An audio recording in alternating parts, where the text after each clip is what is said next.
మంచిది. ఉదయకాల సమయం మొదలుకొని ఇంతవరకు దేవుడు తన ఆత్మచేత ఈ కూడికని ఇంతవరకు నడిపించిన విధానాన్ని బట్టి మరి ఒకసారి రెండు చేతులు పైకెత్తి దేవునికి బిగ్గరగా స్తోత్రం చెప్తామా? హల్లెలూయా, హల్లెలూయా. దేవుడు తన ఆత్మ ద్వారా తన సేవకుని అభిషేకించి మరి చక్కని అమూల్యమైన మాటలు మరి దైవ సేవకులు అందించి ఉన్నారు. మనమందరం కూడా చక్కగా వినడం మాత్రమే కాదు కానీ ఆ ప్రకారంగా గ్రహించి నడుచుకునే వారిగా ఉండాలి. హల్లెలూయా. మరి నిజంగానే కష్టాలు వస్తాయి, శ్రమలు వస్తాయి. అన్నీ బాగున్నప్పుడు దేవుని మందిరానికి వచ్చి చక్కగా దేవుని ఆరాధిస్తాం, స్తుతిస్తాం, చక్కగా అన్ని కార్యక్రమాల్లో పాల్గొంటాం. కానీ ఏదైనా చిన్న పరిస్థితులు తారుమారైనప్పుడు దేవుని సన్నిధికి రాలేకపోతున్నామేమో, ఆయా పరిస్థితుల వైపు చూసి కృంగిపోతున్నామేమో. కాబట్టి అటువంటి స్థితిలో లేకుండా యోబు భక్తుని వలె మనం కూడా అన్నీ ఉన్నప్పుడు దేవుని స్తుతిద్దాం. ఏమీ లేకపోయినా, పరిస్థితులు అనుకూలంగా లేకపోయినా దేవుని మీద ఆధారపడితే దేవుడు అంతకంటే రెట్టింపు ఆశీర్వాదాన్ని, మరీ ఎక్కువగా అధికమైన ఆశీర్వాదాన్ని దేవుడు మనకి అనుగ్రహిస్తాడు. హల్లెలూయా. కాబట్టి ఈ సమయంలో మరి కదిరి ప్రాంతం నుండి మరి మన వద్దకు వచ్చిన దైవ సేవకునికి వందనాలు, అదేవిధంగా దైవ జనరాలకు కూడా యేసయ్య నామంలో వందనాలు. మరి అమ్మగారు వచ్చి ఈ సమయంలో తన సాక్ష్యాన్ని మనతో పంచుకోబోతుండగా మనం అందరం కూడా జాగ్రత్తగా విందాం. విన్న సాక్ష్యాన్ని బట్టి మనం కూడా ఇంకనూ దేవునిలో బలపడదాం. ఈ సమయాన్ని అమ్మగారికి అప్పగిస్తున్నాను. అందరం చప్పట్లు కొడుతూ అమ్మగారిని ఆహ్వానిద్దాం. హల్లెలూయా.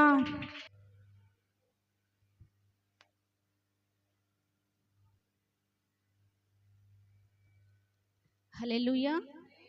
ప్రభు అయిన యేసుక్రీస్తు నామంలో మరి కూడి ఉన్న మీ అందరికీ కూడా వందనాలు తెలియచేస్తున్నానండి. మమ్మలను ప్రేమించి మమ్మల్ని ఇక్కడికి పిలిచినటువంటి పాస్టర్ గారికి, పాస్టమ్మ గారికి ప్రత్యేకమైన వందనాలు తెలియచేస్తున్నానండి. నాకు ఈ సమయాన్ని అనుగ్రహించినటువంటి దేవాది దేవునికి మరొకసారి వందనాలు తెలియచేస్తున్నాను. నా పేరు ఝాన్సీ రాణి. నా సాక్ష్యం చెప్పే ముందు మరి నన్ను ప్రభువులోకి నడిపించినటువంటి నా తల్లిగారి గురించి నేను చెప్పాలి. మా తల్లిగారి పేరు వైడూరి అమ్మగారు, మా నాన్నగారి పేరు యాకోబు అండి. వారికి 6 సంతానం, 4 మగపిల్లలు, 2 ఆడపిల్లలు, 4 అన్నయ్యలు నాకంటే పెద్దవారే, ఒక అక్క. మరి నాకు ఒక అక్క ఉంది, నేనే లాస్ట్ దాన్ని. నా తల్లిగారు నా చిన్నతనంలోనే మరి సిఎస్ఐ చర్చికి వెళ్ళేవారు. నాకు ఊహ తెలియనటువంటి పరిస్థితిలో నా తల్లిగారు క్రిస్మస్ రోజున రాత్రిపూట వెళ్ళి పాటలు పాడుతూ ఉన్నప్పుడు ఈ మైక్ ఉంటుంది కదండి, ఈ మైకు మా తల్లిగారి చేతికి కరెంట్ షాక్ కొట్టి నా తల్లిగారిని విడిచిపెట్టలేని పరిస్థితిలో కరెంట్ షాక్ నా తల్లిగారికి తగిలింది. అలాంటి పరిస్థితిలో ఆ యొక్క చర్చికి అప్పుడు మీటర్ లేదు, వెదురు బద్దలు ఉంటాయి కదండి, ఆ వెదురు బద్దల్ని కరెంటు లైన్కి తగిలించున్నారు. వెంటనే మరి కరెంటు ఆఫ్ చేయడానికి లేదు కాబట్టి ఎవరికి ఏమీ దిక్కుతోచట్లేదంట. అలాంటి పరిస్థితిలో ప్రభువు ఒక అతనికి ప్రేరేపణ కలుగజేశాడు, ఆలోచన కలుగజేశాడు. వెంటనే ఒక వెదురు కర్ర పెద్దది తీసుకొని వాటిని వదిలించడం జరిగింది. నా తల్లిగారు మరి చనిపోయిందేమో అనుకున్నారు అందరూ, కానీ బ్రతికే ఉన్నారు. నా తల్లిగారిని హాస్పిటల్కి చూపించిన తర్వాత ప్రభు ఆమెను దర్శించడం మొదలుపెట్టారు. అప్పటి వరకు ఒక నామకార్థంగా చర్చికి వెళ్ళాము, ప్రార్థన చేసామంటే చేసామన్నట్లుగా ఉండేది. అలాంటి పరిస్థితిలో మరి దేవుడు మా తల్లిగారిని దర్శించారండి. దర్శించినప్పుడు ప్రభు ఆమెతో మాట్లాడారంట, అమ్మా నువ్వు రక్షణ మార్గానికి నడవాలని మాట్లాడినప్పుడు నా తల్లిగారు ఇక్కడ 7 గంటల నుంచి 8, 9 గంటల వరకు ప్రార్థన అయిపోతే అదే సిఎస్ఐ చర్చిలో ఒక ఆయన కూడా కరెంట్ షాక్ తగిలి ప్రభువుని నమ్ముకొని మారు మనసు పొంది రైల్వే జాబ్ విడిచిపెట్టి పరిచర్య చేస్తూ ఉన్నారండి. మా గ్రామం కొమళ్ళపూడి ప్రక్కన నీలిపూడి అనేటువంటి గ్రామంలో పరిచర్య చేస్తూ ఉన్నప్పుడు ఆయన పరిచర్య ఆరంభించినప్పుడు చిన్న పాక వేసుకొని 4-3 స్త్రీలతో పరిచర్య స్టార్ట్ చేసి ఆయన చాలా డ్రింకర్ అంట. పెళ్లి రోజును కూడా ఆయన బాగా డ్రింక్ చేసి ఆయనకు భోజనం పెడితే నేల మీద కలుపుతూ ఉన్నారంటండి చెయ్యి. అలాంటి త్రాగుబోతైనట్టు ప్రభు నమ్ముకొని ఉంది. ఆయన ప్రభు కొరకు జీవిస్తూ ప్రభు సేవ చేయమంటే జాబ్ విడిచిపెట్టి పరిచర్య స్టార్ట్ చేసినప్పుడు ప్రభు నా తల్లిగారితో మాట్లాడారంట, అమ్మా నువ్వు రక్షణ మార్గానికి నడవాలి అని. ఎప్పుడైతే ప్రభు సన్నిధిలో నా తల్లి కొనసాగుతూ ఉందో దుష్టుడు ఆమెను శోధించడం మొదలుపెట్టాడు. ఒక రోజున ఇలాగా మంచము ఇంట్లో నుంచి బయటకు తీసుకొని వస్తూ ఉంటే ఆ మంచంతో ఆమె వెళ్ళిపోయి గోడకు గుద్దుకోవటం జరిగింది. నా తల్లిగారు కాదు, దుష్టుడు ఆ విధంగా ఆమెను శోధించాడు. చాలా మంది కూడా ఆటంకపరిచారు. ఇక్కడ 9 గంటలకు ముగించుకొని అక్కడికి వెళ్ళంటే ఆమెకు కావాల్సినటువంటి, ఆత్మకు కావాల్సినటువంటి ఆహారము అక్కడ ఉంది. ఆనాడు పాస్టర్ గారులు మరి చుట్ట త్రాగేవారు, డ్రింక్ చేసేవారు, వారి ప్రవర్తన సరిగా ఉండేది కాదు. పరిశుద్ధాత్మ నడిపింపు అక్కడ ఉండేది కాదు.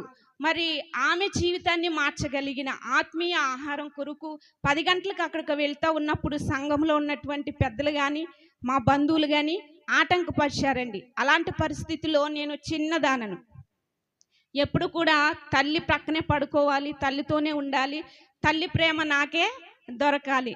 అటువంటి తల్లి ప్రేమ అంటే పిచ్చిగా ఉండేదాన్ని నేను, చాలా పిచ్చి తల్లి అంటే. అట్లా నా తల్లి పౌరు చెంగు పట్టుకొని నేను కూడా మందిరానికి వెళ్ళేదాన్ని. అట్లా నేను మరి దేవుని సన్నిధిలో ఎదగడం జరిగింది. నా బాల్య దినము ఆ విధంగా ఎక్కడో నా తల్లిగారు వెళ్ళి కూర్చుంటే లాస్ట్లో పనంతా ముగించుకుని వెళ్ళేసరికి ప్లేస్ ఉండేది కాదు, లాస్ట్లో కూర్చునేది. నేను కూడా లాస్ట్లో కూర్చొని వెనక నుంచి వెనకే వచ్చేస్తూ ఉండేదాన్ని. మాకు రావాల్సినవి కానీ గ్రామంలో సిఎస్ఐ తరపున ఏమన్నా ఇవ్వాలన్నా కూడా ఆటంకపరిచేశారు. మీరు చర్చికి రావట్లా, మీరు అక్కడికి వెళ్తున్నారు కాబట్టి. అయినప్పటికీ కూడా ఏనాడు మేము రాజీ పడలేదు. మాకు దేవుడు కావాలి, రక్షణ కావాలి, భక్తి కావాలి అని చెప్పి మేము వెళ్తూ ఉండేవారమండి. అలాంటి పరిస్థితుల్లో చిన్నప్పుడు ఎన్నో శోధనలు, భయంకరమైన బలహీనతలకు నేను గురయ్యాను. వాటన్నిటిలో నుంచి, ఆ చీకటి శక్తుల ప్రభావం నుంచి ఎలాగంటే నేను లాస్ట్లో కూర్చునేదాన్ని, మెల్లిమెల్లిగా ఇట్లా ముందు లైన్లో కూర్చోవడానికి దేవుడు కృప చూపించాడు. దైవజనులు ఆరాధన చేస్తూ ఉన్నప్పుడు ప్రభువైన పరిశుద్ధాత్మ దేవుడు తన పరిశుద్ధాత్మతో నన్ను నింపి ఆ దుష్టిని జయించగలిగినటువంటి శక్తిని నాకు ఆయన అనుగ్రహించాడు. అప్పటి వరకు భయపడతా ఉండేదాన్ని, ఎలా జయించాలో నాకు తెలీదు. ప్రతి విషయంలో దేవుడు నాకు తోడుగా ఉండేవాడు. ఆయన అదృశ్యమైన హస్తము నాకు తోడుగా ఉండేది. కానీ నాకు తెలియట్లేదు కదండి, ఎవరో ఒక వ్యక్తి మన వెనుకుండి నన్ను కాపాడుతూ ఉన్నాడన్నటువంటి విషయము ఆ చిన్న వయసులో నేను గుర్తించలేకపోయాను. తర్వాత తెలిసింది నాకు, సేవలోకి వచ్చిన తర్వాత, వయసు పెరిగిన తర్వాత దేవుడు నన్ను ఎంతగా కాపాడాడోనని. ఆ విధంగా ముందుకు వచ్చి దేవుని సన్నిధిలో మరి నేను ఎదగడానికి ప్రభువు నాకు అలుపురాలైనటువంటి నాకు కృప చూపించారు. నా తల్లి ఎప్పుడూ కూడా అర్ధరాత్రి అయినా, తెల్లవారుజామైనా, మధ్యాహ్నమైనా మరి నా మీద చెయ్యి వేసి, అంటే ఆవిడ చెయ్యి తగలందే నేను పడుకునేదాన్ని కాదు, ఆమె చెయ్యి స్పర్శ అనేది నాకు తగలాలి గనుక ఆమె నా మీద చెయ్యి వేసి ఎప్పుడు కన్నీరు కారుస్తూ ప్రార్థన చేస్తూ ఉండేదండి. ఎందుకు ప్రార్థన చేసేదో నాకు తెలియదు, కానీ తల్లి లేనటువంటి మనము మంచి ప్రార్థన జీవితాన్ని కలిగి ఉండాలి. మనం పాటించుకున్న పిల్లలకి చెబితే పిల్లలు నేర్చుకోరు. మన జీవితాన్ని వారి ముందు మనము పెట్టాలి. మనం బాధ వచ్చినప్పుడు, కష్టం వచ్చినప్పుడు వెళ్ళి ప్రార్థన చేసినప్పుడు అదే వారి మనసులో ఉండి ఏం చేస్తారంటే, వారి కష్టం వచ్చినా, బాధ వచ్చినా, ఎలాంటి పరిస్థితులైనా ఏం చేస్తారు, వాళ్ళు ప్రార్థన చేసుకుంటారు. నేను అలాగే చేసేదాన్ని. టైఫాయిడ్ జ్వరం నాకు 2 సార్లు వచ్చిందండి. ఒకసారి వచ్చి మరలా తిరగబెట్టి చనిపోయేటువంటి పరిస్థితిలో మా నాన్నగారు ఏడ్చేశారు నన్ను చూసి. మా అన్నయ్య గారికి సంబంధాలు చూస్తూ ఉన్నారు ఆ టైంలో. నా దగ్గర మా అక్కగారు ఉన్నారు. సన్నగా అయిపోయి, తెల్లగా అయిపోయి, అంటే ఈమె చనిపోతుంది అన్న పరిస్థితుల్లో మా నాన్నగారు ఏడ్చినప్పుడు వారు వెళ్ళినటువంటి అన్ని దినాలు కూడా ఒంటరిగా ఆ తెలియని వయసులో ప్రార్థన చేసుకుంటూ ఉండేదాన్ని. ప్రభువా నన్ను స్వస్థపరచు అని. నిజంగానే ప్రభువే డాక్టర్ రూపంలో కళ ద్వారా వచ్చి నాకు ఇంజెక్షన్ ఇచ్చి ఆయన సంపూర్ణమైన స్వస్థతను అనుగ్రహించాడు. అంటే నా తల్లి ద్వారా నేను ఆ ప్రార్థన అనేది నేర్చుకున్నాను. నా తల్లి పౌచెంగు పట్టుకొని నేను మందిరానికి అలవాటు పడ్డాను. చూడండి, అనేకమైన సంఘాలు ఉండొచ్చు, అనేక మంది పాస్టర్లు ఉండొచ్చు, కానీ ఆత్మీయమైనటువంటి సంఘము, ఆత్మీయుడైనటువంటి దైవజనుడు, పరిశుద్ధాత్మ నడిపింపు కలిగినటువంటి సంఘం మనకు అవసరం. మన బిడ్డలన్నీ దేవుని సన్నిధిలో పెంచాలి. ఎందుకు పెంచాలి? నరుని హృదయము బాల్యము నుంచి చెడ్డదే కాబట్టి మనం ఏం చేయాలి? బాలుడు నడవలసిన త్రోవను వానికి మనం ఏం చేయాలి? నేర్పించాలి. అప్పుడు వాడు పెద్దవాడైనప్పుడు దాని నుంచి ఏమవడంట? తొలగిపోడు. పెద్దవాడయ్యే వరకు అంటే వృద్ధాప్యం వరకు కూడా తొలగిపోడు. ఆ పని ఎవరు చేస్తారండి? హన్నా చేసింది. కదా. సమూయేలు ఏటేటా వెళ్ళి సమూయేలుకి మంచి నేర్పించి బట్టలు కుట్టించి నా బిడ్డ ఎలా ఉన్నాడు ఆనాడు దైవజనులు పిల్లలు కూడా దారి తప్పిన పరిస్థితిలో ఉన్నప్పుడు కదండి, ఏలి కుమారులు ఎలా ఉన్నారు? వ్యభిచారులుగా తిండిబోతులుగా ఉన్నప్పుడు, చుట్టూ పరిసర ప్రాంతాలు చెడ్డగా ఉన్నప్పుడు సమూయేలు మాత్రం ఎట్లా ఉన్నాడండి? దేవుని స్వరం విని దేవుని ఎదుట ఏలీకి ఉపచారం చేస్తూ ఉన్నాడంట. మన బిడ్డల్ని ఏం చేయాలి? ప్రతి తల్లి కూడా పరిచర్య చేయడానికి పిల్లల్ని పంపించాలి, ప్రార్థనకు పంపించాలి. నేను ప్రార్థనకు వెళ్ళడానికి ఆ వయసులో ఎప్పుడైతే మరి దేవుణ్ణి తెలుసుకున్నానో, నేను స్నేహంతో సహవాసంతో, అంటే నా ఏజున్న వాళ్ళనే నేను చూసుకునేదాన్ని కాదండి. పెద్దవారు ఉండేవారు. మా తల్లిగారు ఏం చేసేదంటే, ఒక నైట్ ఒకవేళ ఎక్కడైనా గృహ కూడికున్నా, వేరే పల్లెలో ఉన్నా, వేరే ప్రాంతం వెళ్ళాలన్నా, నా తల్లిగారు ఏం చేసేదంటే పెద్దలైన ఆత్మీయులైనటువంటి వారికి నన్ను అప్పగించేదండి. అమ్మ, పాపని మీ ప్రక్కలో పడుకోబెట్టుకోండి, రాత్రి జాగ్రత్తగా తీసుకుని వెళ్ళి జాగ్రత్తగా తీసుకురండి. అంటే దేవుని సన్నిధి అంటే అంత ప్రాణం అండి నాకు. మా ఇంట్లో నేను లాస్ట్ దాన్ని కదా, నన్ను బాగా చదివించి డాక్టర్ని చేయాలనుకున్నారు. మరి పాస్టమ్ గారికి తెలుసు, ఆకివీడు అనేటువంటి పట్టణం, అక్కడ జానకమ్మ గారు అనేటువంటి డాక్టర్ అమ్మ గారు ఉండేవారు. మా ఏరియా అందరూ కూడా అప్పుడు బస్సులు ఉండేటివి కాదంట, బండి కట్టించుకొని వెళ్ళి అందరికీ మంచిగా ఆమె చూసేదంట. అక్కడికి వెళ్ళి హాస్పిటల్కి చూపించుకుని వచ్చేవారు. మా అమ్మగారు నన్ను డెలివరీ అయిన తర్వాత నేను ఎర్రగా లావుగా పుట్టానని చెప్పి ఆవిడ పేరే నాకు పెట్టుకున్నారు, జానకమ్మని. స్కూల్లో ఝాన్సీ రాణి అని పేరు పెట్టడం జరిగింది. ఆ టైంలో మరి వాళ్ళు కూడా నన్ను డాక్టర్ని చేయాలనుకున్నారు. నేను కూడా స్కూల్లో ఎవరు అడిగినా కూడా నేనేం చెప్పేదాన్ని అంటే, నేను డాక్టర్ అమ్మని అవుతాను అని చెప్పేదాన్ని. బాగా చదివేదాన్ని. వాళ్ళు ఎన్నో ఆశలు పెట్టుకున్నారండి. నేను దేవుని సన్నిధిలో ఎదుగుతూ ఉన్నప్పుడు నాకు ప్రార్థనను మించినది ఇంకేది ఇష్టం ఉండేది కాదు. నాకు దేవుని సన్నిధి కావాలని నేను 7th క్లాస్ వరకే చదివాను. 8th క్లాస్లో మరి 33 తిప్పలు తిప్పి 3 చెరువులు నీళ్లు త్రాగిచ్చారంటారు చూడండి. 8th క్లాస్లో 4 స్కూళ్ళు తిప్పానండి నేను. నా తల్లిదండ్రుల్ని నేను ఎక్కడ ఉండలేకపోయాను. ఒకటి తల్లి ప్రేమ, ఆ తర్వాత దేవుని సన్నిధి. ఇట్లా కాదు, ఈ మనసు దేవుని వైపు త్రిప్పాలని చెప్పి మా మూడో అన్నయ్య ఏం చేశాడంటే, నన్ను పనికి తీసుకొని వెళ్ళి రొయ్యల చెరువులు త్రవ్వుతూ ఉంటారు, ఇంత ఉప్పరి తట్టలు అంటారండి, దాన్ని నిండుగా మట్టి వేసాడు. అంటే 4 అంతలు మట్టి వేసి నా తల మీద పెట్టాడు, తీసుకెళ్ళి అక్కడ పడేసరమ్మని.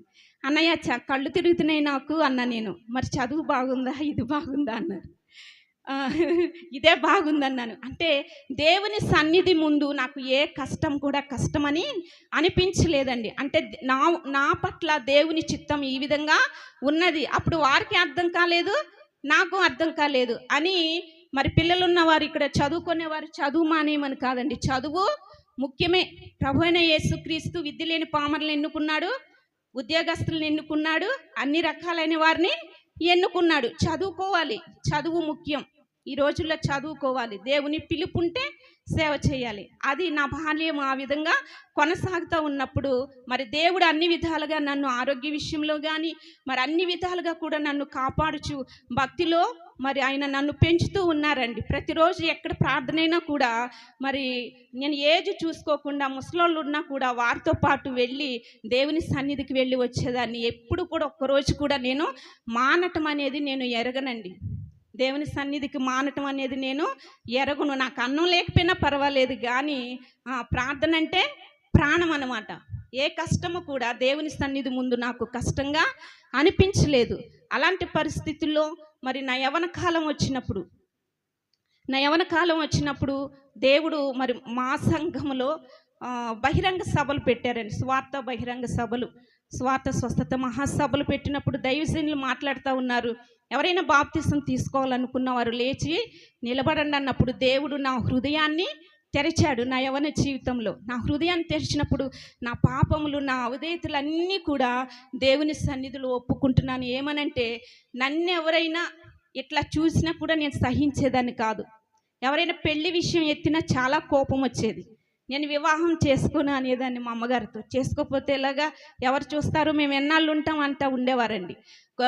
ఎవరైనా అక్రమ సంబంధం కానీ లోకరీతిగా ఉంటే వారితో అసలు మాట్లాడేదాన్ని కాదు. అంత అసహ్యం అనిపించేది. అంటే దేవుడు పాపిని పాపాన్ని ద్వేషించమన్నాడు, పాపిని ప్రేమించమన్నాడు కదా.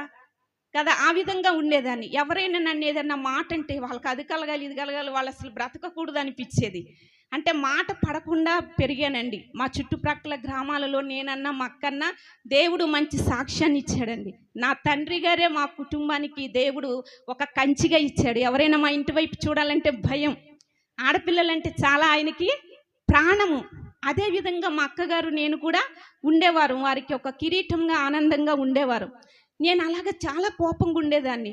నేను కొన్నిసార్లు ప్రభువా నన్ను నల్లగా చేసేయి, నా వైపు ఎవరు కూడా చూడరు కదా, ఎవరొకరు చాలా వరకు ఎవరేమనేవారు కాదు, కానీ ఎవరో ఒకరు ఏదో ఒకటి ఒకరో ఇద్దరు అనడానికి చూసేవాళ్ళు. ఏ హేళనగానో వెటకారంగానో లోకరీతిగా. నేను ఇలాంటి సహించేదాన్ని కాదు. చాలా కోపం వచ్చేది. అప్పుడు దేవుడు నా హృదయాన్ని తెరచి ఇవన్నీ జ్ఞాపకం చేస్తున్నాడు. ఇదిగో నువ్వు అన్నట్లుగా నేను చేస్తే వాళ్ళ ఆత్మకు నువ్వు ఉత్తరవాదివే కదా. ఒకవేళ వాళ్ళని నిన్ను అన్నారని నేనేమైనా చేస్తాననుకో, వారు చనిపోయారనుకో, వారు రక్షణ లేకుండా చనిపోతే నరకానికి వెళ్తారు, వారి ఆత్మకు నువ్వు ఉత్తరవాదివే కదా అని దేవుడు నాతో మాట్లాడుతున్నప్పుడు దేవుని సన్నిధులు అవన్నీ నేను ఒప్పుకున్నానండి. యవ్వన కాలంలో చాలాసార్లు మనం భక్తి చేస్తున్నాం అనుకుంటాం, భక్తి పరులమే అనుకుంటాం. అప్పటి వరకు నేను పాటలు పాడుతూ ఉన్నాను. మరి బైబిల్ చదివే అక్కల ప్రక్కన కూర్చుని వాళ్ళు రిఫరెన్స్లు ఎలా తీస్తున్నారు, ఎలా చదువుతున్నారని నేర్చుకొని చక్కగా చదవగలిగిన కృపను దేవుడు అనుగ్రహించాడు. భక్తి చేస్తున్నాను, కానీ నాలో లోపాలు ఎవరికి తెలుసు? దేవునికి తెలుసు, నాకు తెలుసు. మనం క్షమించేవారుగా ఉండాలి కదండి, మనం క్షమించేవారుగా ఉండాలి. వాస్తవంగా నాకున్న లక్షణాలు అయితే నేను సేవకు పనికిరాను, పిరికిదాన్ని. క్షమించలే అంటే మాట పడని తత్వం. నిష్కారణంగా సేవలో ఎన్నో మాటలు అంటారు, అవి ఆనందంగా అనుభవించాలి కదండి. మరి అలాంటి స్థితిలో ఉన్న నన్ను దేవుడు నా హృదయాన్ని తెరిచి అవన్నీ నాకు తెలియపరిచినప్పుడు దేవుని సన్నిధిలో నిలబడి బోరున ఏడుస్తున్నానండి. ఎక్కడి నుంచి కన్నీరు వస్తుందో నాకు తెలియదు, కానీ నిలబడి దేవుని సన్నిధిలో ఒప్పుకొని మరి నేను బాప్తిసం తీసుకోవడం జరిగింది. అప్పటి నుంచి నా జీవితాన్ని దేవుడు ఒక మలుపు మలిచారండి. అదే మారు మనసు పొందిన తర్వాత మనం బాప్తిసం తీసుకోవాలండి కదండి. దేవుడు నా మనస్సును మార్చి నా జీవితాన్ని ఒక మలుపు త్రిప్పి అప్పటి నుంచి ఎవరైనా నన్ను ఏమన్నా అంటే ప్రభువా వారిని రక్షించు, వారు నన్ను అనకపోతే నేను వారి కొరకు ప్రార్థన చేయను కదా, అంతే కదండి. దేవా వారు నన్ను అన్నందుకు స్తోత్రం, దేవా వారిని రక్షించు, వారు నన్ను అనకపోతే నేను వరకు ప్రార్థన చేసేదాన్ని కాదు. ఎవరైనా అసభ్యకరంగా మాట్లాడినా అసభ్యకరంగా చూసినా ఎప్పుడు కూడా దేవుణ్ణి స్తుతించడం నేను నేర్చుకున్నాను. చాలామంది మరి నేను పాటలు పాడడం, వాక్యం చదవడం, డ్రమ్స్ కొట్టడం ఇవన్నీ చూసి ఈమె పాస్టమ్ అయితే బాగుంటుంది అనుకునేవారు, కానీ ఏనాడు కూడా నేను పాస్టమ్ని అవుతానని నేను అనుకోలేదు, నేను ఊహించలేదు కూడా. అలాంటి పరిస్థితులలో మరి మా ఫ్రెండ్స్ ఉన్నారు, నాకు ఇద్దరు మంచి ఫ్రెండ్స్ ఉన్నారు. వాళ్ళు ఏం చేశారంటే, మేము బైబిల్కి వెళ్ళి మన వాక్యం నేర్చుకుందాం అనుకున్నాం, అంతేగాని పాస్టమ్ అవ్వాలని కాదు. అనుకున్నప్పుడు నా తల్లిగారిని అడిగా నేను. మా నాన్నగారు చనిపోయారని, మా అక్కగారు మ్యారేజ్ అవ్వటమే, మా నాన్నగారు చనిపోయారు. అప్పటికి 3 అన్నయ్యలకి మ్యారేజ్ అయింది, అక్కకి మ్యారేజ్ అయింది, ఒక అన్న నేను ఉండిపోయాం. ఇంకా మా ఇద్దరికి మ్యారేజ్ కాలేదు. అప్పుడు నా తల్లిగారు మా అన్నయ్య గారు ఏమన్నారంటే, వద్దులే ఏమైనా డబ్బులు కట్టాల్సి వస్తుందేమో, వద్దు అన్నారు. మానేసానండి. మానేసిన తర్వాత 1 సంవత్సరం అయ్యింది. 1 సంవత్సరం అయిన తర్వాత మరి ఇక్కడ వాకిలంటే ఈ తలుపుల్ని వాకిలు అంటారు కదండి. విజయవాడ ఏరియాలో బయట ఖాళీ ప్లేస్ ఉంది చూడండి, దాన్ని వాకిలి అంటారు, వాకిలి ఊడ్చారా అంటారు. అట్లా నేను పరక పట్టుకొని, అంటే చీపురు అంటే మీకు తెలియదు, ఇక్కడ పరక అంటారు. మాకు పరక అంటే మరి వరిగడ్డి ఉంటుంది కదండి, గడ్డి పరకనే పరక అంటాం. ఇక్కడ పరక అంటే ఊడ్చేది, మాకు చీపురి అంటారు. నేను చీపురు పట్టుకొని ఉదయాన్నే ఊడ్చేసి, అంటే నూకేసి, ఇక్కడ నూకటం అంటారు కదా, నేను నూకేసేలాగా నూకుతా ఉన్నప్పుడు మరి పరిశుద్ధాత్మ దేవుడు ఒక వ్యక్తి నన్ను ప్రేరేపించినట్లుగా, నీవు ట్రైనింగ్కి వెళ్ళాలి, నీవు నా సేవ చేయాలి, నీవు బైబిల్ స్కూల్కి వెళ్ళాలి, నా సేవ చేయాలని మాట్లాడుతున్నప్పుడు ఆ యొక్క పరిశుద్ధాత్మ నడిపింపు ప్రేరేపణను నేను తట్టుకోలేక ఆ పరకను అక్కడ పడవేసి నేను అరుగు మీద వరండాలో కూర్చొని ఉన్నాను. ఈలోపు నా తల్లిగారు బయటికి వెళ్ళి వచ్చారు. అమ్మ మీరు పోయిన సంవత్సరం ఇట్లా అన్నారు, మరి ఇట్లాగా బైబిల్ స్కూల్కి వెళ్ళాలని ప్రేరేపణ పరిశుద్ధాత్మ దేవుడు ఇట్లాగ ఎవరో చెప్పినట్లుగా, దొబ్బినట్లుగా, ప్రేరేపించినట్లుగా ఇట్లా ఉందమ్మా అంటే, అప్పుడు నా తల్లిగారు నా అన్నయ్య గారు ఎదురు మాట మాట్లాడకుండా నువ్వు వెళ్ళమ్మా అన్నారు. అట్లయితే నా ప్రాణాల మీద మీరు ఆశ వదులుకోవాల్సిందే అన్నానండి. నేను అనింది ఒక్క మాటే, జీవించినా మరణించినా ఆయన కొరకే జీవించాలి. నా ప్రాణం మీద కూడా మీరు ఆశ వదులుకోవాలన్నప్పుడు నేను ట్రైనింగ్కి రావడం జరిగింది. అందరి ట్రైనింగ్ ఒకటైతే నా ట్రైనింగ్ ఒకటి. అంటే మరి నేను ట్రైనింగ్కి వెళ్ళిన తర్వాత తల్లిదండ్రుల మీద ఆధారపడకూడదు.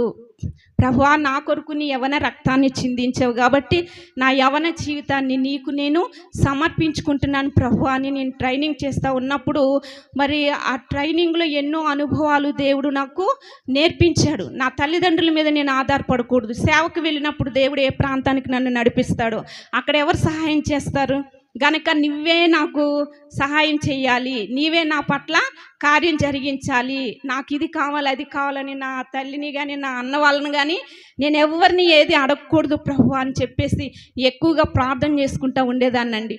ఫ్రెండ్స్ ఉంటే ఎప్పుడైనా కలవచ్చు, ఎప్పుడైనా మాట్లాడుకోవచ్చు. ఈ సమయం మరలా నాకు తిరిగి రాదని చెప్పి మధ్యాహ్నం భోజనం చేసిన తర్వాత ఉన్నటువంటి సమయంలో 3 అంతస్తుల పైకి వెళ్ళి ప్రభువా, ట్రైనింగ్ అయిపోతే తర్వాత నా పట్ల నీ చిత్తం ఏంటి? ఇంటికి వెళ్తే మళ్ళీ నన్ను సేవకు పంపించరు. నీవే నా తల్లిదండ్రులు కానీ నా బంధువుల వైపు పాస్టర్లు ఎవరు లేరు. మా తల్లిదండ్రులు వ్యవసాయం చేసేటువంటి వారే గనక నా పట్ల నీ చిత్తం ఏంటి? ఈ ట్రైనింగ్ అయిపోతే నేను ఎక్కడికి వెళ్ళాలి? తర్వాత సేవ పరిచర్య ఏంటని చెప్పి దేవుడు నాకు ఇచ్చింది కన్నీటి ఆత్మండి. కన్నీటితో దేవుని సన్నిధిలో మొర్ర పెట్టుకొని ఆ టైంకి నేను దిగొచ్చేదాన్ని.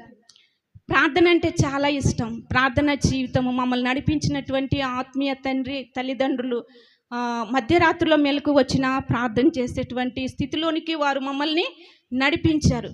అట్లా మేము దేవుని సన్నిధిలో నేను ఎదుగుతూ ఉన్నప్పుడు నాకు ఊపిరితిత్తుల్లో నిమ్మొచ్చిందండి. దానికంటే ముందు నాకు ఒక కల వచ్చింది. ఏమంటే మేమందరం అక్కడున్న స్టూడెంట్స్ అందరం ఉన్నాము. నా ప్రక్కనే నిజంగానే బైబిల్ ఉంది. బైబిల్ చదువుకొని అక్కడ పెట్టేసి అట్లా పడుకుని ఉన్నాను. కలలో ఒక యవనస్తుడు వచ్చాడు. అందరూ వెళ్ళిపోయి దాక్కున్నారు, కానీ నేనైతే లేవలేకపోతా ఉన్నాను. నా ప్రక్కన బైబిల్ ఉంది. ఆ బైబిల్ ఉండటం వల్ల వచ్చిన యవనస్తుడు నన్నేమీ చేయలేకపోతున్నాడు. కలలో ఒక రకమైన ఎరుకేక నేను వేస్తూ ఉన్నప్పుడు నా తోటి విద్యార్థులు ఏం చేస్తారంటే ఫ్యాన్ ఆఫ్ చేయమంటుందేమోనని ఫ్యాను ఆఫ్ చేశారండి. నిజంగా 2 నెలలు నాకు నైట్ ఫీవర్ వచ్చేసేది, బాగా జలుబు, రాత్రిపూట జ్వరం వచ్చేసేది. నాకు క్రీస్తు రాయబారుల సదస్సులు కానీ మేము క్యాంపుకి తీసుకెళ్లే వాళ్ళం. పాటలు పాడతానని చెప్పి కొంతమంది స్టూడెంట్స్తో పాటు ఆడపిల్లలతో పాటు నన్ను తీసుకుని వెళ్తే పాటలు పాడినంతసేపు కూడా పరిశుద్ధాత్మ దేవుడు మంచి స్వరాన్ని ఇచ్చి ఆరోగ్యాన్ని ఇచ్చి బలమునిచ్చి ఆయన పని కొరకు ఆయన వాడుకునేవారు. పాటలు పాడేసి కూర్చున్న తర్వాత నా పని ఒక గొంగళ పురుగులాగా ఉండేదండి. ఆ చలి ఆ జ్వరము నేను తట్టుకోలేకపోయేదాన్ని. అలాంటి పరిస్థితిలో నాకు అనిపించింది దేవుడు గడ్డి పరకనైనా కూడా జీవాన్ని ఇచ్చి నిలబెట్టుకుని వాడుకోగలిగినటువంటి సమర్థుడు. అలాంటి స్థితిలో బాగలేని వాళ్ళందరినీ హాస్పిటల్కి వెళ్ళమన్నారు. అప్పటికే నేను చాలా నిర్లక్ష్యం చేస్తున్నాను, టాబ్లెట్లు వేసుకుంటున్నాను అక్కడ ఇచ్చినవి. హాస్పిటల్కి వెళ్ళినప్పుడు మరి డాక్టర్ గారు ఏం చేశాడంటే ఎక్స్రే తీసుకురమ్మన్నారు. ఎక్స్రే తీసుకొచ్చిన తర్వాత ఆయన ఎక్స్రే చూసి, అమ్మ మీరు మంత్రాలు చదివితే కుదరదమ్మా, మీరు టాబ్లెట్లు వాడాలి, మీరు అంటే ప్రార్థన చేస్తేనే సరిపోదు, పరిస్థితి ఇలా ఉంది, మీ అమ్మ మీ నాన్నగారు ఎక్కడ ఉంటారు అని అడిగారు. ఇట్లాగండి అని చెప్పాను. అవి చూసిన తర్వాత చాలా టాబ్లెట్లు అండి, పరగడుపున వేసుకోవాలి, భోజనం తర్వాత వేసుకోవాలి, 3 నెలలకు ఒక కోర్సు, 3 నెలలకు ఒక కోర్సు, అట్లా 6 నెలలు వాడాల్సింది ఏంటండి 7 నెలలు వాడిచ్చారు నా చేత. మరి ప్రభువే సహాయం చేశారు. వీరప్పనేని స్టీవెన్ గారని, మరి తల్లిగారు సురేఖ గారు మరి హెల్ప్ చేశారు. ఆ తరువాత రజనీ అక్కని వారు హెల్ప్ చేశారు. అడగకుండా దేవుడు, నేను సమర్పించుకున్నాను కదండి, దేవా మరి ఎక్కడికి సేవకు వెళ్తాను, అక్కడ ఎలాంటి పరిస్థితులు ఉంటాయి, నేను ఎవరిని అడగకూడదు, పేరెంట్స్ని కూడా అడగకూడదు, నువ్వు సహాయం చేయాలని అద్భుత రీతిలో దేవుడు నాకు సహాయం చేసి ప్రిన్సిపాల్ గారులతో దేవుడు మాట్లాడి ప్రతిరోజు నాకు ఒక పెద్ద గ్లాసుడు పాలు ఇచ్చేవారండి. ఆ పాలు త్రాగకపోయినా టాబ్లెట్స్ వేసుకోకపోయినా వారు ఊరుకునేవారు కాదు. అట్లాగా దేవుడు నాకు సహాయం చేశాడండి. ఆ తర్వాత రెండో స్కాన్, రెండో ఎక్స్రే తీశారు. తర్వాత తీసిన తర్వాత డాక్టర్ గారు ఇంకా మూడవది అవసరం లేదులమ్మా అన్నారు. అప్పుడు కొద్దిగా బరువు పెరిగాను. దేవుడు చక్కని స్వస్థత నాకు ఇచ్చాడు. నేను ఏ ప్రార్థన అయితే ఇష్టపడతానో ఆ ప్రార్థనకి ఆటంకం కలుగజేశాడండి దుష్టుడు. ఇప్పుడు నేను ఇక్కడ నిలబడ్డాను కదండి, ఇలా ఎంతసేపైనా నిలబడేదాన్ని. కూర్చోవాలంటే నా మోకాల పైన తొడల దగ్గర విపరీతమైన నొప్పి, నా చీలమండల దగ్గర నీరు చుట్టూ వాపు వచ్చింది. అసలు ఇక్కడ బోన్ ఉంటుంది కదండి చీలమండల దగ్గర, అది నేను చూస్తానా, అసలు చూడగలనా అనిపించింది. ప్రార్థన చేసుకోవడానికి ఆటంకం. అలాంటి పరిస్థితిలో ప్రభువు మీద విశ్వాసం ఉంచానండి. ఇది ఈ దినాన నేను ఎంతగా ప్రార్థన చేసుకోవడానికి ఆటంకపరచబడుతున్నానో రెట్టింపు ప్రార్థన జీవితాన్ని దేవుడు నాకు అనుగ్రహిస్తాడు. అంత నొప్పి ప్రార్థనకి ఆటంకం కలగజేసినప్పుడు నిజంగానే అవి తగ్గిన తర్వాత నేను ప్రిన్సిపాల్ గారి భార్య సురేఖ ఆంటీ గారికి చెప్పడం జరిగింది. ఎందుకంటే బలహీనులుగా ఉన్న వారిని ఇంటికి పంపించేస్తారు. ఏ ఒక్కరోజు కూడా నేను ముసుగు పెట్టుకొని పడుకోవటం ఎరగనండి.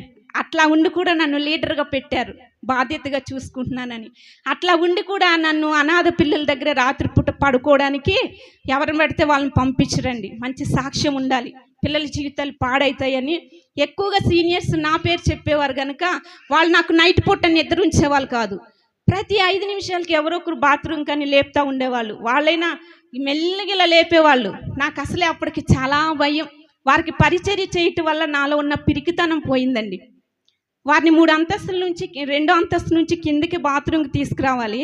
అర్ధరాత్రి పోలీసులు అంతా తిరుగుతూ విజిలేస్తే వాళ్ళకంటే ముందు పరిగెత్తేదాన్ని నేను. అట్లాంటిది ఈరోజు నా పాస్టర్ గారు ఎక్కడికన్నా ప్రేయర్కి వెళ్ళినా ఒంటరిగా ఉండగలిగిన ధైర్యాన్ని దేవుడు నాకు అనుగ్రహించాడండి. అట్లా ఉండి అక్కడ నేర్చుకుంటున్నటువంటి కుట్లలో కూడా ఫస్ట్ రావడానికి ఎంబ్రాయిడరీ వర్క్లో దేవుడు నాకు కృప చూపించాడు. ఇట్లా చెబితే ఇంటికి పంపించేస్తారేమో, మళ్ళీ అన్నయ్య వాళ్ళు పంపించరు. ఏం చేయాలో అర్థం కాని పరిస్థితిలో నా స్థితిని ఎరిగినటువంటి దేవుడు ఏం చేశాడంటే అట్లా ఉండి కూడా మంచి ఆరోగ్యం కలిగి నాకు అప్పగించిన ప్రతి పనిలో కూడా నమ్మకంగా చేయడానికి దేవుడు నాకు కృప చూపించాడండి. ఆ తర్వాత మరి నా బాల్యంలో దేవుడే నన్ను కాపాడాడు, ఆయన వైపు ఆకర్షించుకున్నాడు. తర్వాత నా యవన కాలంలో దేవుడే నన్ను నిలబెట్టాడండి. యవనస్తులైనటువంటి వారు దేవునికి నమ్మకంగా ఉన్నప్పుడు, యోబు గురించి విన్నాం కదండి, శ్రమలు వచ్చినా, కష్టం వచ్చినా, బాధ వచ్చినా దేవుని విడిచిపెట్టకుండా ఉంటే దేవుడు రెట్టింపు ఆశీర్వాదం తప్పకుండా ఆయన అనుగ్రహిస్తాడండి. ఆ తర్వాత నా వివాహము, మరి మా అమ్మమ్మ గారికి దూరపు బంధువులు పాస్టర్ గారు, ఆవిడ ఎప్పటి నుంచో నా చిన్నతనం నుంచి ప్రార్థన చేస్తుందంట పాస్టర్ గారికి నన్ను ఇచ్చి వివాహము మ్యారేజ్ చేయాలని. మా యవనం వచ్చిన తర్వాత ఆమె బయట పెట్టింది. అనేక మంది మదిలోనికి దేవుడు పాస్టర్ గారిని తీసుకుని వచ్చారు. పెద్దల సమక్షంలో మా వివాహము జరిగింది. మేము అక్కడ ట్రైనింగ్ చేస్తూ ఉన్నప్పుడు మరి ప్రిన్సిపల్ గారు వాళ్ళకి మమ్మలను దేవుడు వారి మదిలోనికి తీసుకుని వచ్చారు. పాస్టర్ గారు కూడా ట్రైనింగ్ అయిన తర్వాత నువ్వు పరిచర్య చేయాలంటే నువ్వు మ్యారేజ్ చేసుకోవాలి, మరి ఈ విధంగా ఇంట్లో అనుకుంటున్నారంట కదా, మ్యారేజ్ చేసుకురండి అని పంపించినప్పుడు మరి మా వివాహము దేవుడు చక్కగా జరిగించారండి. వివాహం అయినప్పటి నుంచి కూడా మరి మేమిరువురం కూడా మధ్యాహ్నం పాస్టర్ గారు టీచింగ్ చేసి వచ్చినప్పుడు పరిచర్య కొరకు ప్రార్థన చేసేవాళ్ళమండి. దేవుడు అనేవాడు, నేను పిలిచిన పిలుపు ఇది కాదు కదా.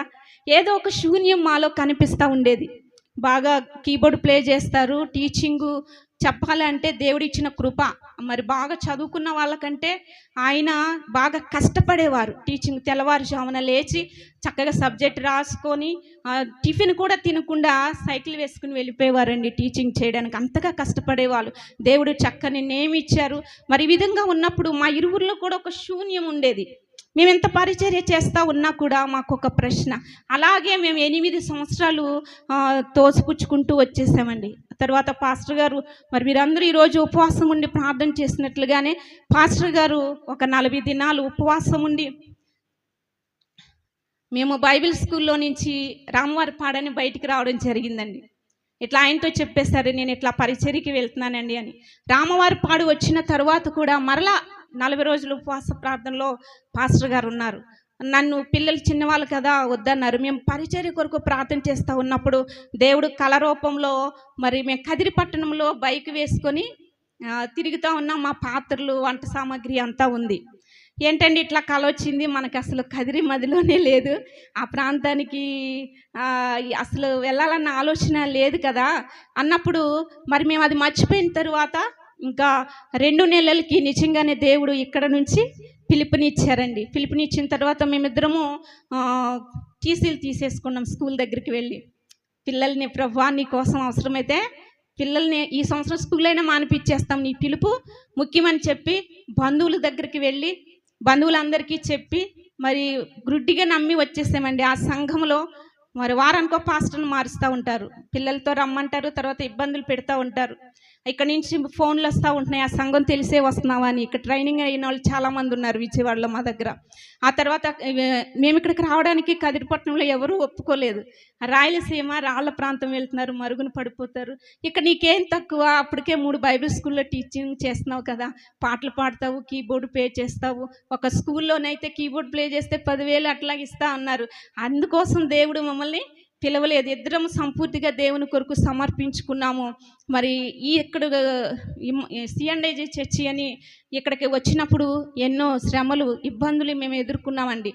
పిల్లలతో మేము వచ్చామే కానీ ఆ నైట్ అంతా ప్రార్థన చేస్తూ ఉన్నాం, ప్రభువా మరి నీ కోసం నా బిడ్డల్ని తీసుకుని వచ్చేసాము, అవసరమైతే సంవత్సరం స్కూల్ మానిపించేయాలనుకుంటున్నాము, మరి నీ చిత్తమైతే స్కూల్లో చేయొచ్చు ప్రభువా అన్నప్పుడు అక్కడ కొంతమందితో దేవుడు మాట్లాడి, మరి స్కూల్ ప్రిన్సిపాల్తో కూడా దేవుడు మాట్లాడి బిడ్డలను చేర్చుకోవడానికి దేవుడు కృప చూపించాడండి. నిజంగానే అప్పటికి మా పాప 2nd క్లాసు, మా బాబు 1st క్లాసు. చిన్న పిల్లలతో ఎంత దూరం అవసరమైతే మేము ఒకటే అన్నాము, ఆ చర్చిలో నుంచి ఎన్ని శ్రమలు వచ్చినా కూడా అవసరమైతే చెట్టు కింద ఉండైనా సరే పరిచర్య చేసుకుంటాం, దేవుడు వెళ్ళమంటున్నాడు. దేవునితో నేను కొట్లాడాను మాట చెప్పాలంటే, ప్రభువా అలాంటి సంఘాల్లో నుంచి బయటకు వచ్చిన వాళ్ళమే అక్కడికి వెళ్ళమంటూ ఉన్నావు, అక్కడ ఇలాంటి ప్రజలు ఉంటారు, నేను పోను ప్రభువా అన్నప్పుడు దేవుడు పేతురు గారి దర్శనాన్ని చూపించాడు, వారికి మాత్రం వాక్యం వద్దా అని. అలాంటి పరిస్థితులు అనుకోని రీతిగా ఏ సంఘానికైతే పిల్లల్ని టీసీలు తీసుకునే సంవత్సరం మానిపించేదామని సమర్పణతో వచ్చామో అదే సంఘము అనుకోనని రీతిలో మరి వారు ఎలక్షన్ పెడతారు, మేమేమో సెలక్షన్ చేయండి, లోకం సంఘంలో ఉండకూడదు, అవును కదండి, సంఘంలో ఉండకూడదు, లోకానికి మనం మాదిరిగా ఉండాలన్నప్పుడు మరి ఏదైనా మన మేలు కొరకే మరి కొన్ని పరిస్థితుల వల్ల మేము బయటికి వచ్చినప్పుడు దేవుని పాదాలు పట్టుకున్నాం, ప్రభువా నువ్వు వెళ్ళమన్నావు మేము వచ్చాము, మా పరిస్థితి ఇది. పిలిచిన దేవుని పాదాలు పట్టుకున్నప్పుడు అంతకంటే ముందు సంవత్సరమే దేవుడు ప్లేస్ కొరకు మమ్మల్ని ప్రేరేపించి ఆయన తొందర పెట్టి మరి ప్లేస్ కొనుక్కోవడానికి కృప చూపించాడు. మేము పరిచర్య చేస్తామని అక్కడ మరి అదే స్థలంలో త్వరగా చర్చి కట్టి ఆరాధన నడుపుతామని మేము అనుకోలేదండి. పిల్లలు ఉన్నారు కదా, బాబున్నాడు అని చెప్పి మరి ప్లేస్ కొన్నప్పుడు మందిరం కనే కొన్నాము.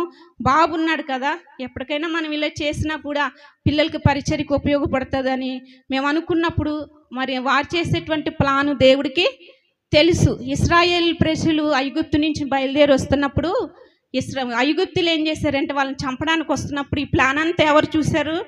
దేవుడు చూసి అప్పటి వరకు ముందున్న దేవుడు వెనక్కి వచ్చేసి వారిని కలవనీయకుండా చీకటి కలగజేసాడండి. ఈ ప్లాన్ అంతా దేవుడికి తెలుసు కనుక ముందుగానే మాకు స్థలాన్ని సిద్ధపరిచాడు. ఆయన ప్రేరేపణకి మేము వెనుదిరగలేదండి.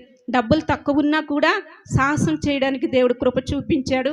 మరి చక్కని పరిచర్యని దేవుడు ఇచ్చాడు. మరి తల్లిదండ్రుల కంటే ఎక్కువగా చూసుకునేటువంటి, తల్లిదండ్రుల దగ్గర ఏ విధంగా నేను గారాభంగా ఉంటానో ఆ విధంగా చూసుకునేటువంటి భర్తను దేవుడు నాకు అనుగ్రహించాడు. నిజమే, మరి దేవుడు బాల్యంలో కాపాడాడు, ఆయన వైపు ఆకర్షించుకున్నాడు, యవన కాలంలో దేవుడు నిలబెట్టాడు, సేవలో కూడా ఆయన నడిపిస్తూ మరి పరిశుద్ధాత్మ నడిపింపునిచ్చి మమ్మలను ఈ విధంగా ఆశీర్వదిస్తూ ఉన్నాడు. మా కొరకు, మా కుటుంబం కొరకు మీరందరూ ప్రార్థన చేయాలని కోరుచున్నానండి. దేవుడు ఈ యొక్క సాక్ష్యమును దీవించునుగాక. ఆమేన్. హల్లెలూయా.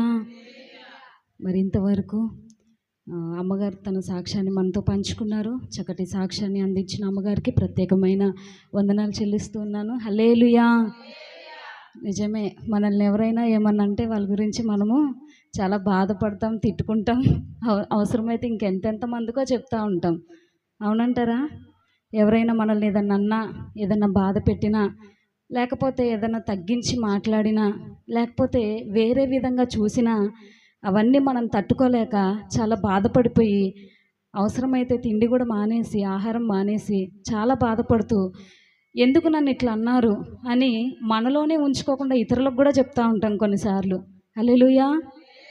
కానీ అమ్మగారి సాక్ష్యం ద్వారా మనం నేర్చుకోవాల్సింది ఏంటంటే మనల్ని బాధ పెట్టే వారి కొరకు మనము ప్రార్థన చేయాలి. హల్లెలూయా. అది నేర్చుకున్నప్పుడు నిజమైన సంతోషాన్ని, ఆనందాన్ని మనము పొందుకుంటాము. ఎన్ని శ్రమలు వచ్చినా, అవమానాలు వచ్చినా వాటిలో కృంగిపోకుండా దేవుని వైపు చూస్తూ దేవునిలో ముందుకు కొనసాగుతాం. హల్లెలూయా. సమయం